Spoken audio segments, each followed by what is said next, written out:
So my little guy and I just drove by a water tower, and he said, "What's that?" And I said, "It's a water tower." And he said, "It's a robot, a Superman." That just made my day. That was so cool. It does look like some kind of creature that Superman would fight. So yeah, that kind of fits. We've been watching the 90s Superman TV show, I think on Amazon Prime or something like that. And he's getting violent, so we gotta cut it off. But he had a good time with it, really enjoyed it. And 2 years old, I guess, is a little too young to know the difference between watching Superman hit somebody and walking around hitting people. At least in his case it is. Sometimes we don't exactly know the difference. We see our friends doing something and we decide that means we can do it. We treat them like he treats the TV show. We're like, well, if she can do it, why can't I?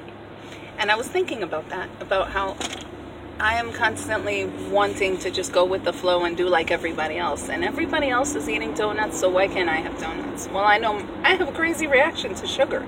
It makes me mean. So I can't do it. I become moody, I become grumpy, even my breath changes. Everything's just not good about my body with sugar. It does not respond the way everybody else's does, apparently. So anyway, we treat life like that. Because somebody else does it, we assume we want to do it, especially if a godly person does it. If a godly person does it, why can't I? They're watching horror films and it doesn't affect them spiritually, why can't I?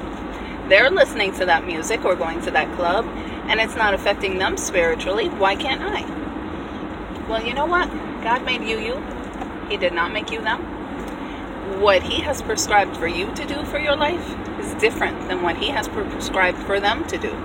And you've got to just cut it off. Cut it out. Remember when your parents said, if they jump off a bridge, will you too? Well, of course not. Then stop that. You don't have to be everybody else. You don't have to be like everybody else. Enough is enough. Let's grow up, guys. And I'm preaching to myself first because I just ate some Fig Newtons and I know better.